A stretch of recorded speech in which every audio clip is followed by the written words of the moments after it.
Bienvenue sur Terre, ma grande. C'est l'horreur, tu vas te régaler. Ah, c'est pas faux. Non! Non! Oh, punaise, oui! Pas ça! Non!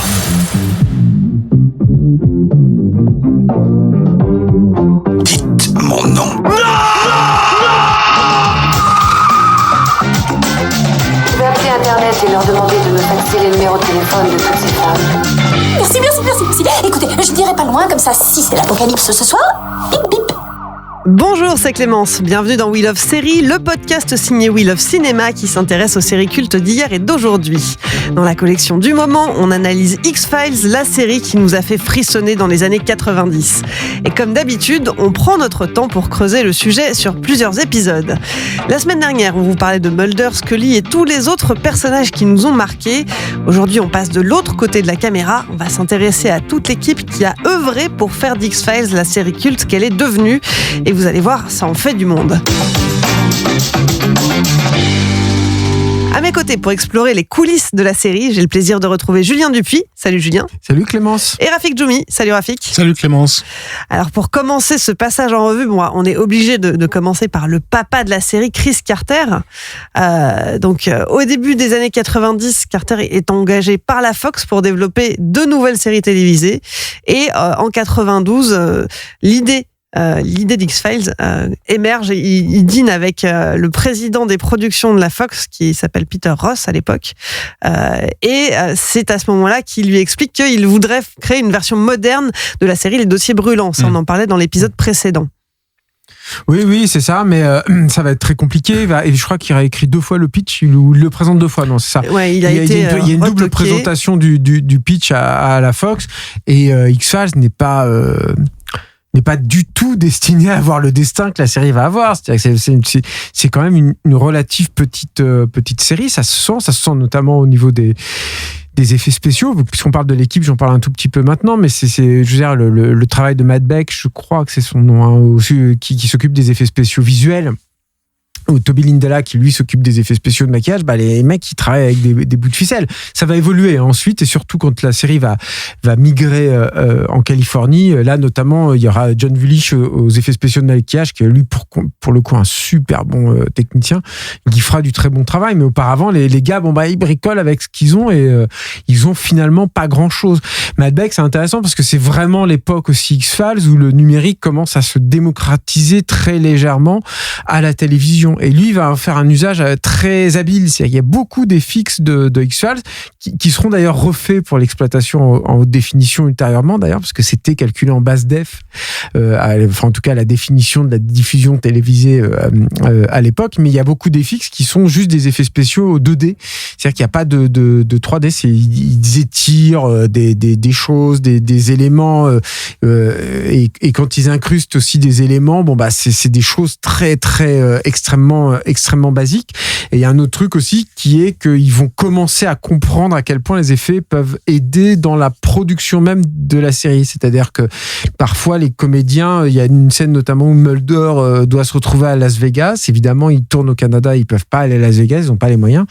Et donc ils filment Mulder sur un écran bleu, ils incrustent un fond avec des machines à sous derrière. Ça semble tout bête aujourd'hui. Tout le monde fait ça à l'époque du Mandalorian et tout. À l'époque, dans les années 90, croyez-moi, c'était pas si courant que ça en fait, d'utiliser des FX comme ça. Après, pour revenir donc sur Chris Carter, après ce long aparté sur les conditions de production de la série, moi je trouve que ce qui est intéressant, on en a un tout petit peu parlé auparavant, mais c'est que Carter a surtout une formation d'une part de scénariste.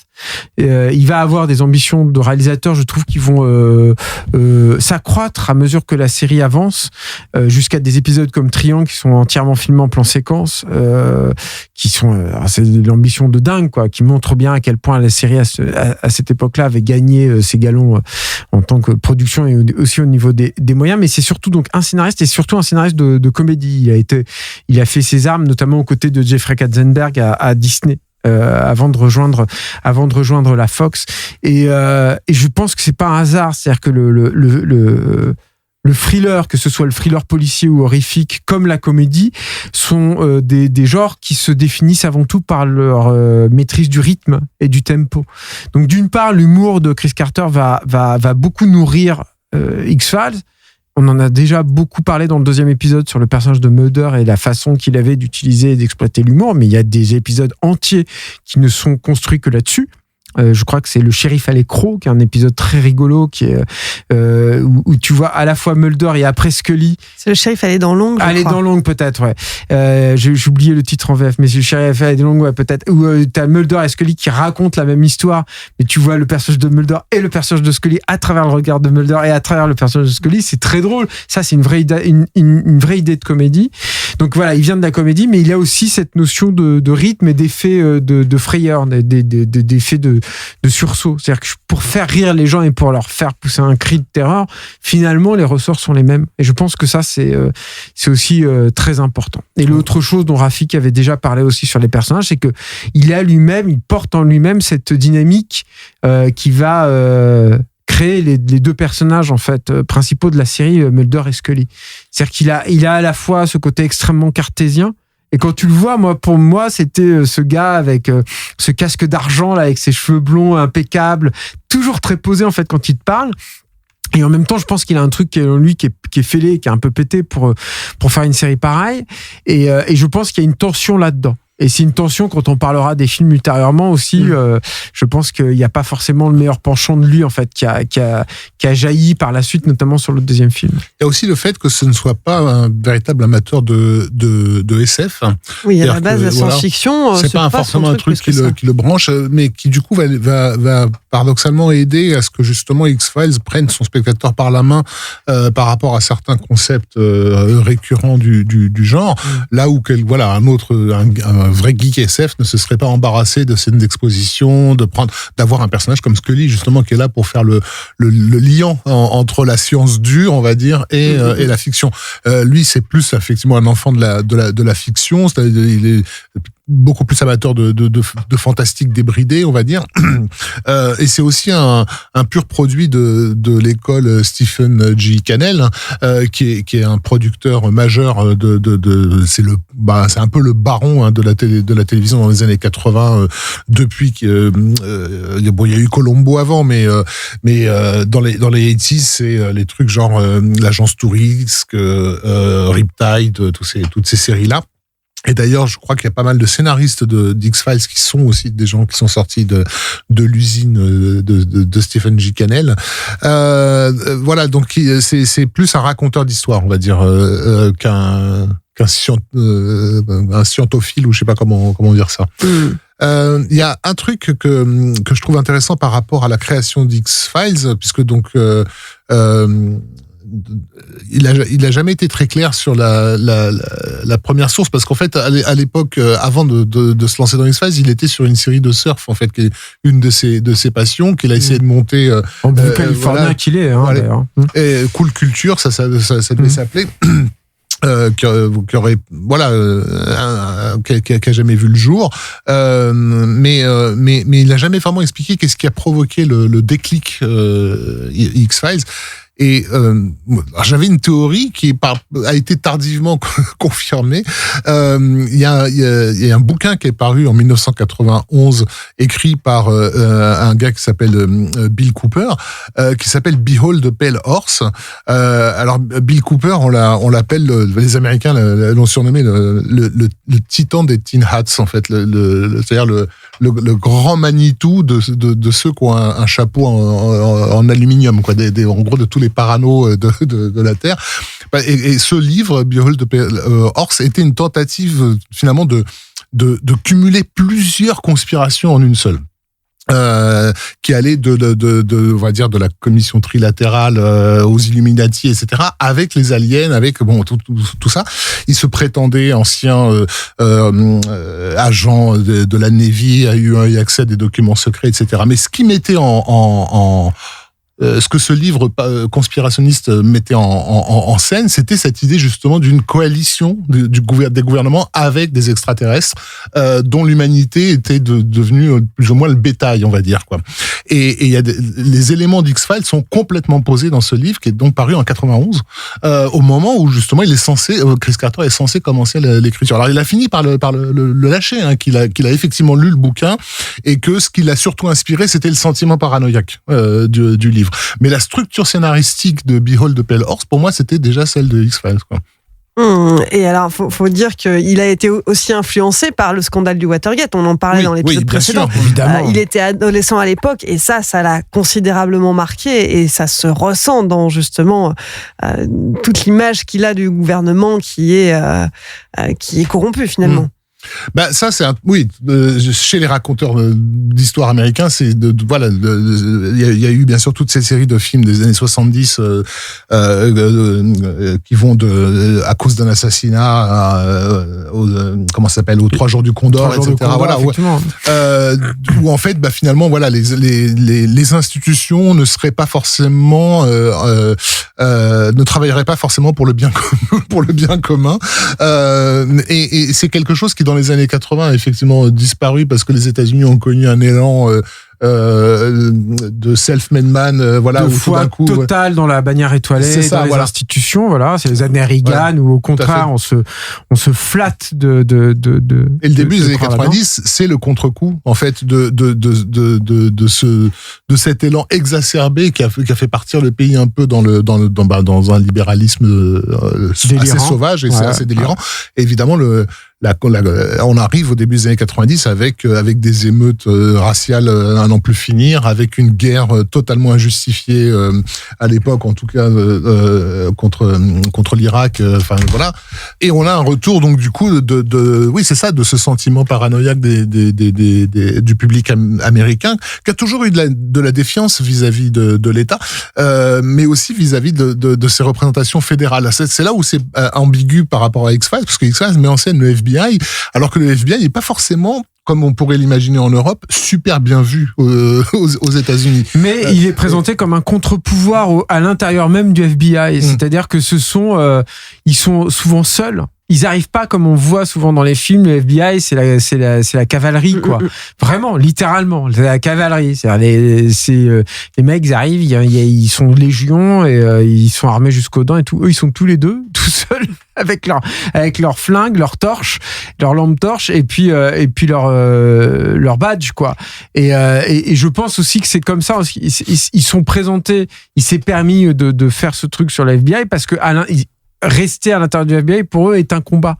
Oui, au sein de leur propre rang, ils sont. Et ça, je pense que ça, c'est un truc qui a fait beaucoup en fait dans l'affection que le grand public a porté à ces personnages-là et à la dynamique de la série, quoi. C'est sûr et certain. Alors, la série, elle repose pas seulement sur Chris Carter. Évidemment, il y a toute une équipe aussi derrière. C'est l'homme de la série, quand même. Alors, c'est l'homme de la série, c'est vrai. D'ailleurs, on en reparlera dans l'épisode suivant, mais après X-Files, il y a eu Millennium, 3 saisons de 96 à 99. On détaillera ça dans l'épisode numéro 4. Mais là, on va parler des scénaristes maintenant. Et alors, les scénaristes, on parlait du fait qu'il y a à la fois cette mythologie d'une part, et puis ces épisodes, l'honneur Monster of the Week d'autre part. Et les scénaristes se sont, pour certains, spécialisés dans certains types de récits au sein de la série. Par exemple, Frank Spotnitz, qui a été après Chris Carter le 2e scénariste le plus prolifique et qui a contribué justement à l'arc narratif autour de toute la mythologie sur la conspiration et les extraterrestres.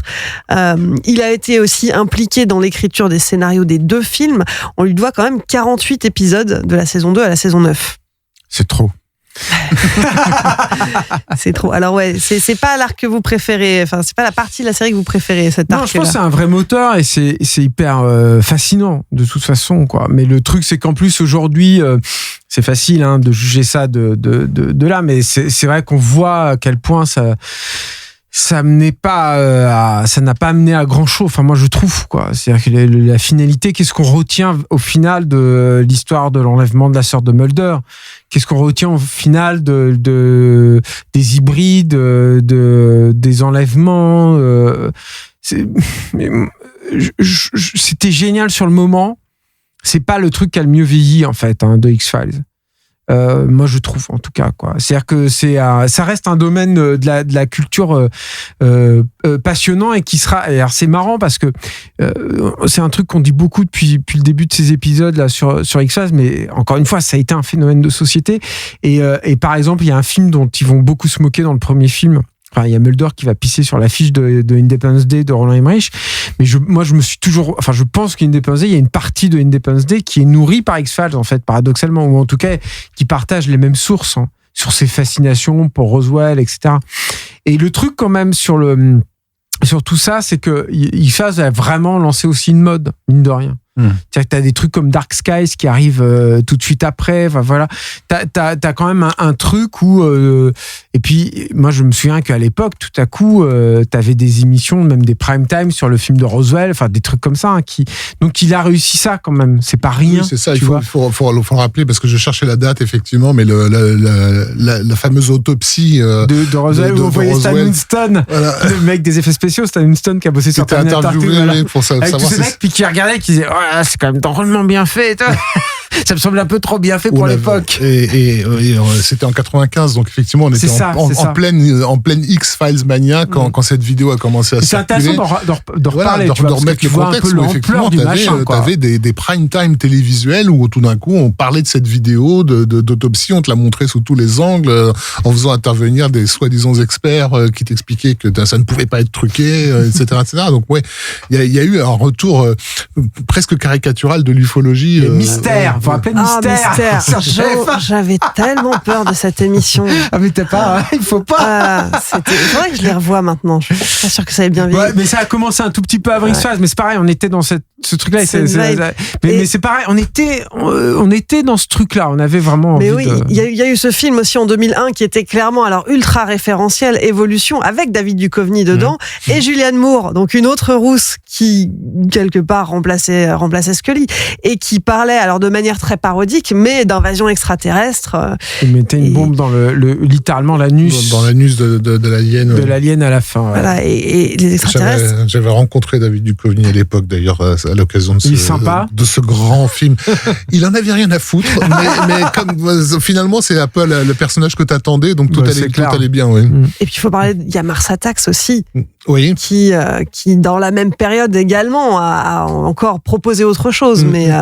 Oui, bien sûr, Mars Attacks c'était fait en plus ou moins réaction à Independence Day, mais en tout cas, oui, par rapport aux aliens, il y avait quelque chose je sais que les ufologues nous semblaient ne pas du tout apprécier cette époque, justement, d'explosion d'ufologie dans tous les coins, parce que ça aussi rendait le truc extrêmement caricatural, de gens qui essayaient justement de passer pour des chercheurs sérieux. Si on doit replacer aussi dans le contexte, les années 90, en tout cas la première moitié, c'est aussi une époque où le cinéma de science-fiction est hyper pauvre. Moi, je me souviens de la sortie de Stargate, je vais vous faire pleurer, mais j'étais tellement heureux de voir des vaisseaux spatiaux.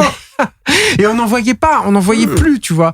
Et c'est ça aussi, ça a aussi contribué à faire revenir les trucs. Bon, après, il y a les prélogies de Lucas, il y a tout un tas de choses, ou en tout cas, ça a profité aussi de ce creux. Il y a eu un effet, voilà, encore une fois, et Carter, il a vraiment réussi à saisir ça.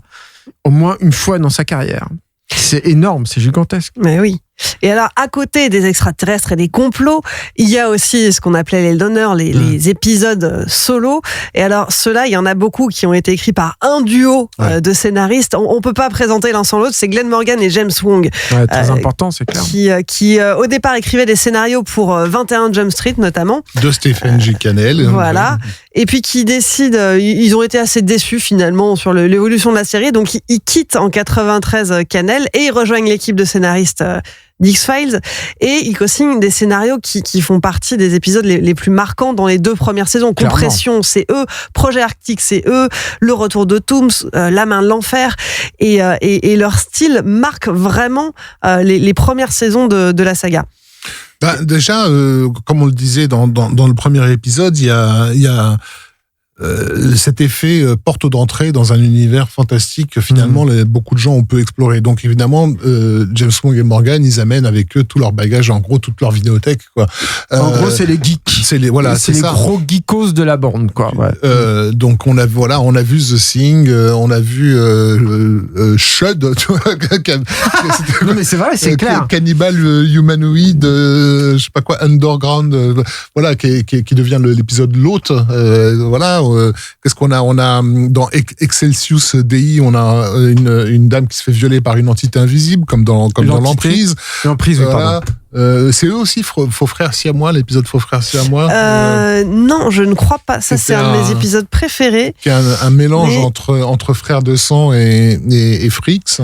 Humbug, il a été réalisé par Darin Morgan. Non, au scénario de Darin Morgan. D'accord, ok. Donc c'est le frère de Morgan? Oui. Darin? Je crois. Ouais. C'est une très bonne je question. Crois. Vérifie, Clémence, pendant qu'on bavasse. Je suis en train de regarder. Non, mais je crois, oui. Enfin, le fait est qu'effectivement, ils amènent un peu tout ce côté. Ouais, c'est son frère, effectivement. Tout ce côté, le coin sombre du vidéoclub. Ouais, exactement. Ouais. C'est tout à fait ça. C'est cette culture, et c'est, je pense, aussi là où un fantasticophile comme moi, puisque Rafik ne regardait pas à l'époque, on l'a appris dans l'épisode 2. Révélation. Moi, je regardais les films dont il s'inspirait, mais pas la série. Je l'ai regardé aussi, mais je regardais ça. Mais non, mais c'était. Tu te disais, putain, il y a quelqu'un d'autre que moi qui s'intéresse à ces trucs-là. C'était encore une fois pas si évident que ça. Je veux dire, les échanges n'étaient pas si évidents que ça dans une période pré-internet et tout. Et tu te disais, ça, c'est fou qu'il y ait un mec qui fasse référence à The Thing. Je veux dire, The Thing de Carpenter, à cette époque-là, n'avait pas du tout le statut que le film a aujourd'hui. Mais absolument pas. Et tout à coup, tu te disais, un truc comme ça, qui passe à la télé et tout machin, il fait référence à The Thing, mais j'ai rêvé ou quoi? Et t'avais du mal à y croire. Après t'as acheté Mad Movies et tu es dans l'interview de Didier Alouche, sort Didier Alouche, oui, c'était bien le cas. Enfin voilà, et c'est vrai que c'était et comme ça, il y a ce côté anthologie dans X-Files, et qui vient de clairement de la 4e dimension et de tout ça, et qui leur est vraiment dû. C'est-à-dire que Glenn Morgan et James Wong, et ils vont le prouver dans la carrière ultérieure qu'ils vont avoir, c'est des machines à idées, les mecs. C'est ça. C'est des gars qui écrivaient, s'ils étaient nés 60 ans plus tôt, ils auraient écrit dans les pulp magazines, quoi, ces mecs-là. Et qui, moi, je trouve, ont des idées toujours de The One ou Destination Finale. Je trouve que c'est des super idées. C'est trop bien, quoi. Ouais. Ils vont être un peu spécialistes du high concept, et ils vont avoir cette mini percée à Hollywood qui va pas durer bien longtemps, mais en tout cas ils vont avoir cette mini percée à Hollywood grâce à X-Files aussi. C'est-à-dire qu'ils sont présentés comme les mecs qui ont écrit parmi les épisodes les plus mémorables de X-Files, quoi. Et c'est ça qui leur permet en fait de se faire leur petit nid, quoi. Et oui, et c'est vrai que donc après X-Files, ils se lancent au cinéma, et leur premier film, tu l'as dit, c'est Destination Finale, qui rencontre un succès inattendu au box-office. Et en même temps, alors moi j'ai vraiment une profonde affection pour la série des Destinations Finales. Je trouve que c'est des films qui sont intéressants et qui sont beaucoup plus fins que ce qu'ils laissent entrevoir de prime abord. Une approche intelligente du slasher. Ouais. C'était vraiment un genre, on en a bouffé jusqu'à la lie, moi j'en ai ras-le-bol, alors déjà que j'aimais pas Scream. Mais tout à coup, t'arrives à la Destination Finale, tu disais, en fait, le boogeyman ultime, c'est la mort. C'est la mort elle-même. C'est ça, et le destin, en fait. Et avec une inventivité dans les différentes mises à mort. Enfin, on a rarement vu ça. C'est un peu ridicule, mais par contre, c'est vraiment cool, en fait. C'est tout simplement, c'est ça. On sent que c'est fun, qui s'éclate à imaginer. C'est ce qui est bien, c'est la vraie noblesse de la série B pas noble, en fait. C'est-à-dire le truc où finalement, ce qui te fait kiffer, c'est l'idée.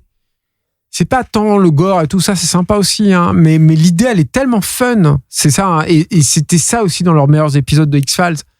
L'idée est cool. Elle est trop cool. Et c'était ça, X-Files, la promesse, en fait, dans les loners.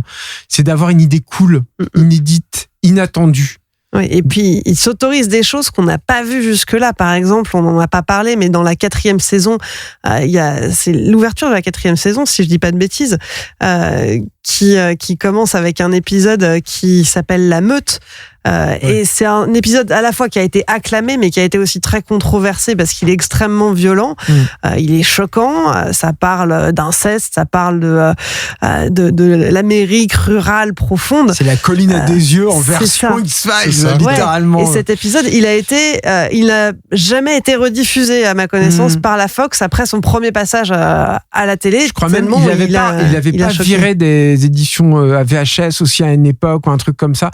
Mais c'est vrai que c'est un épisode, quand tu le revois, alors c'est d'une violence et d'une radicalité hallucinante que tu peux trouver chez Stephen King et tout. C'est-à-dire, ce qui est une référence aussi dont on n'a pas parlé. Stephen King, il créera un épisode aussi pour X-Files. C'est pas forcément le plus mémorable. Là, en plus, il a été copieusement réécrit par Chris Carter. Mais par contre, il y a comme une évidence dans la rencontre de ces deux univers-là, hein. C'est-à-dire qu'ils travaillent au corps aussi tout un tas de cette mythologie naissante américaine autour de en France, si on osait, on pourrait faire un truc autour de la vivre, de la baie du Gévaudan, tout ça. Bon là voilà, ils travaillent aussi là-dedans et donc ils visitent tout.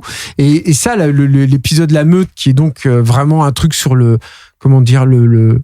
cauchemar ultime du redneck américain, quoi. C'est-à-dire le truc consanguin qui a donné lieu à des naissances à des monstres, à des mutations improbables. Et c'est hyper radical. C'est-à-dire, quand tu le revois, tu te dis, c'est ça aussi que c'est que c'était une série qui était hyper sombre, qui est née, X-Files est née aussi dans ce moment entre, donc, Le Silence des Agneaux, on en a beaucoup parlé, et Seven. Et Seven, c'est aussi le film qui va venir clôturer un peu tout ce truc du serial killer. Après Seven, tu peux, enfin, tout ce qui va arriver après Seven sur les serial killers, c'est pas très très intéressant, quoi, finalement.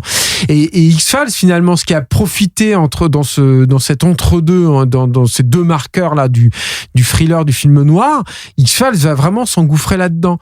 Et cette imagerie qu'on voit dans le générique de début, hein, d'ailleurs, hein, des deux enquêteurs qui arrivent torche au poing avec ce décor éclairé uniquement par les torches, c'est un truc qu'on voyait pas dans la télé à l'époque.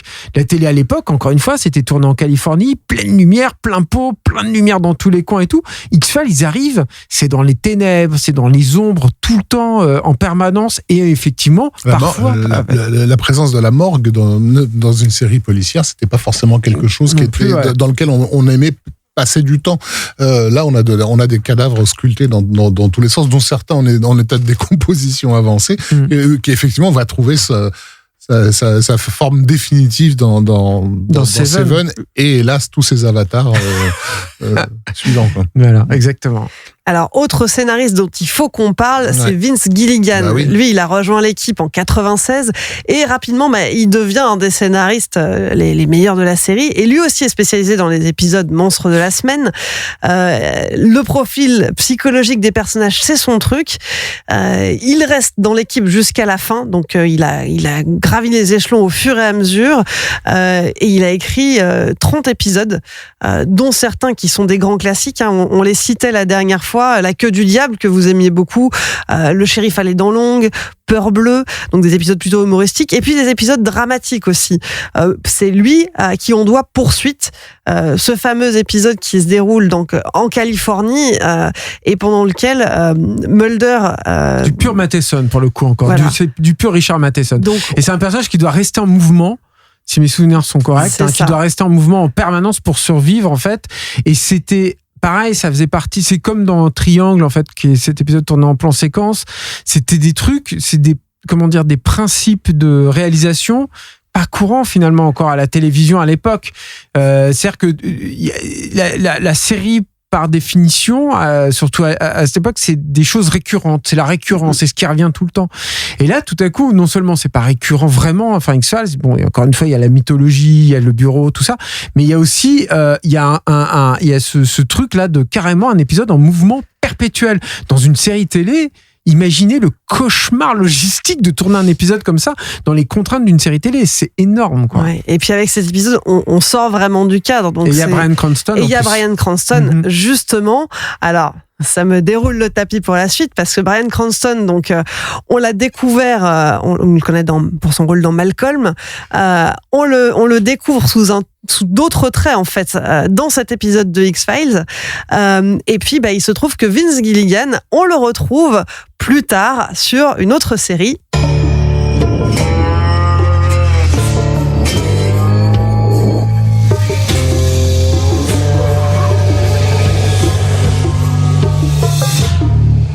Et oui, pour ceux qui nous écoutaient déjà depuis quelques collections, Breaking Bad, on y a consacré déjà 4 épisodes que je vous invite à réécouter si c'est pas déjà fait.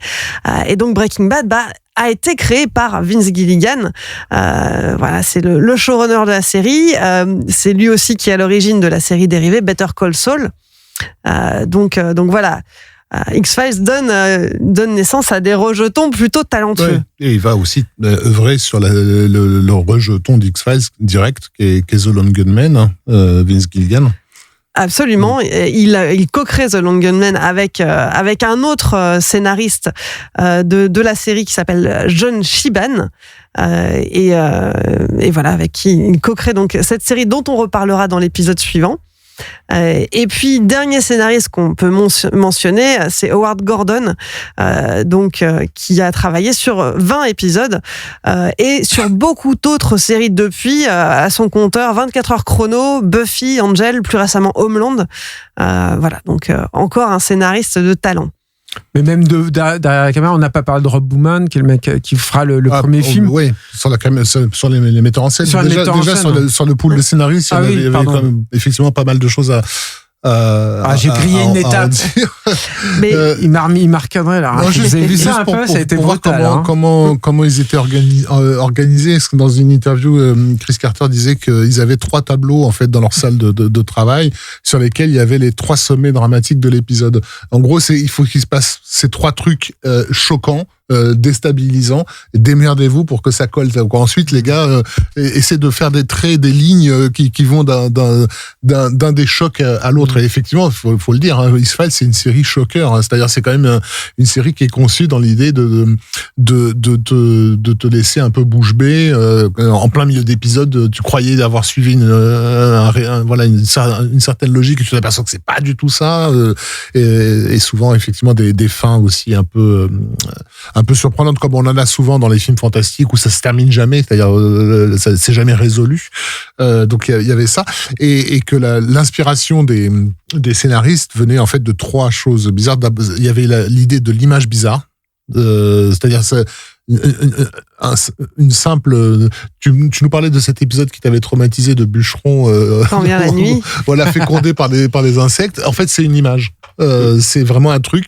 Ça veut rien dire. C'est juste, j'ai ça. Comment on peut justifier l'existence de cette image? Le fait scientifique, mais ça c'est courant dans d'autres séries à caractère fantastique, et c'est le principe même de la science-fiction, de toute façon, que de partir d'un fait scientifique pour imaginer, élaborer à partir de ça, mais aussi toutes les phobies personnelles. Et on peut raisonnablement croire qu'un épisode comme celui mettant en scène un personnage comme Tooms, par exemple, c'est typique d'une phobie que tu peux avoir, de sensation d'être violé lorsqu'on s'introduit chez toi, en fait. Ouais, il y a un personnage comme ça aussi dans l'autre qui est absolument dégueulasse, vraiment, il est horrible, et c'est un méchant, un monstre qui arrive par les canalisations des toilettes directement. Ouais. Et là aussi, ça convoque des images très angoissantes. C'est à son sujet que je citais ce film d'horreur complètement oublié qui est Chud, C-H-U-D, cannibale, humanoïde, underground, je sais pas quoi.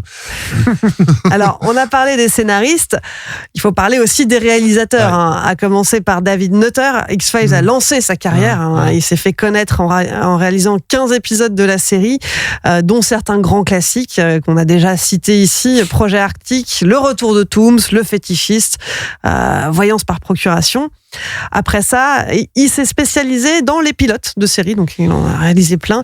Et puis plus récemment, en 2014, il a reçu le prix Hugo pour un épisode de Game of Thrones, Les Pluies de Castemere. Il en a fait un paquet dans Game of Thrones. Ouais.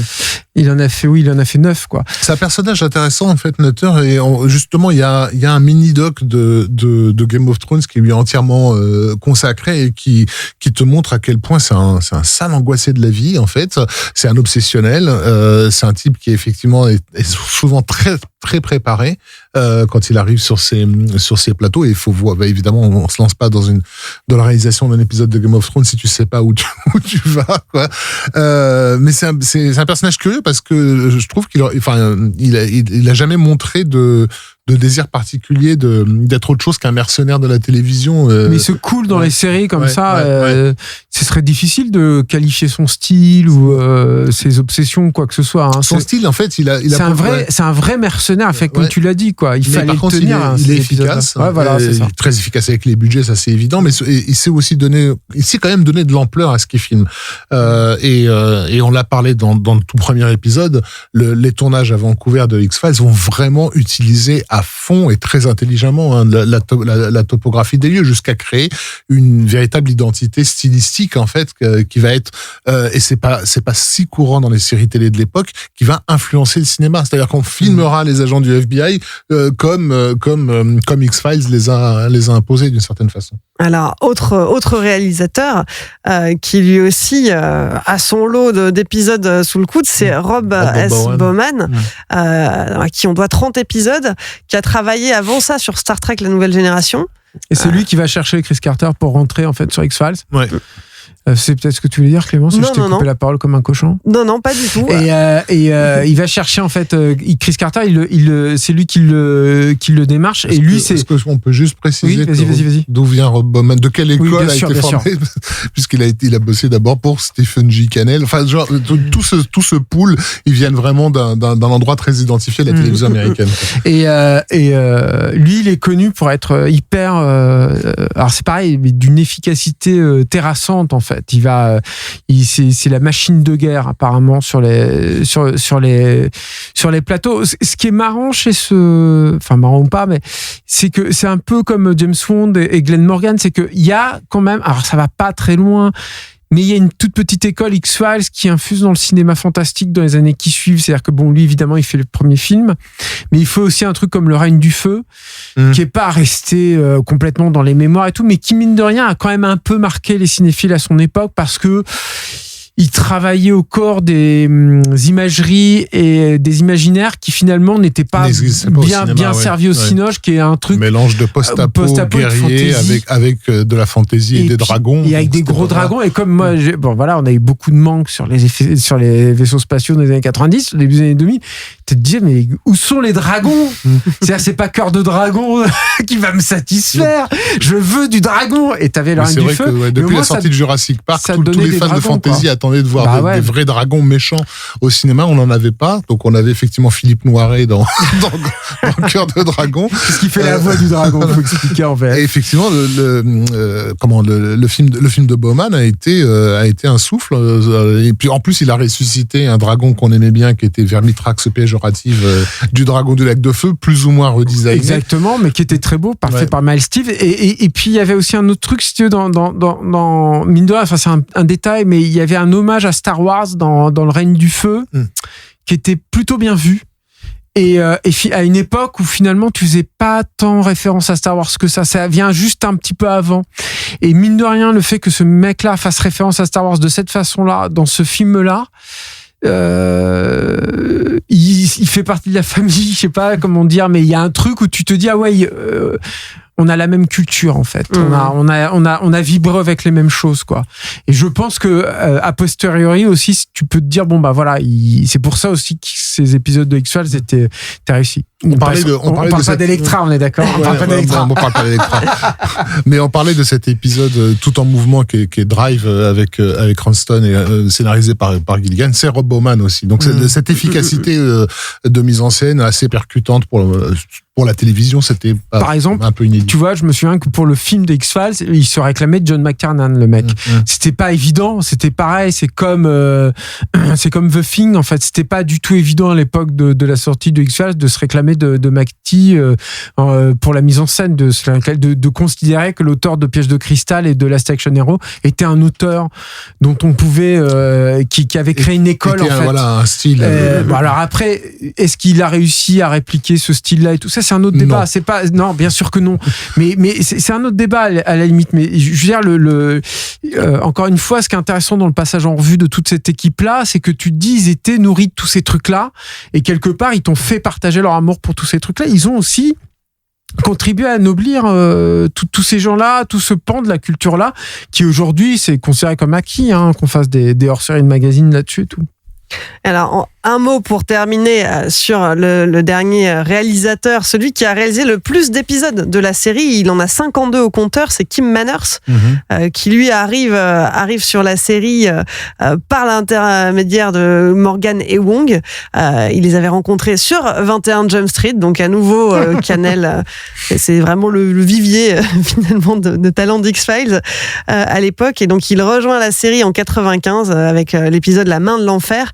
Et ça devient donc celui qui a dirigé des épisodes des grands classiques, comme par exemple Les Faux Frères Siamois, dont on parlait un peu plus tôt, et La Meute.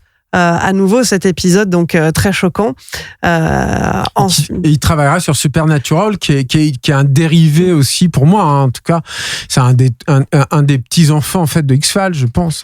C'est ça, il en réalisera 17 épisodes au cours des 4 premières saisons. Je crois que c'est le plus âgé de tous dans cette équipe, parce qu'il est né carrément dans les années 50, il bosse à la télévision américaine depuis la fin des années 70. Il avait fait des épisodes de Drôles de Dames, tu vois, donc c'est le mec, il en a quand même tourné, quoi, des Missions Impossibles, des Wild Wild West et compagnie, donc voilà, c'est un vieux routier, voilà. Un vieux routier. T'as vu cette symbiose un peu? Ah là là. C'était impressionnant. C'était paranormal.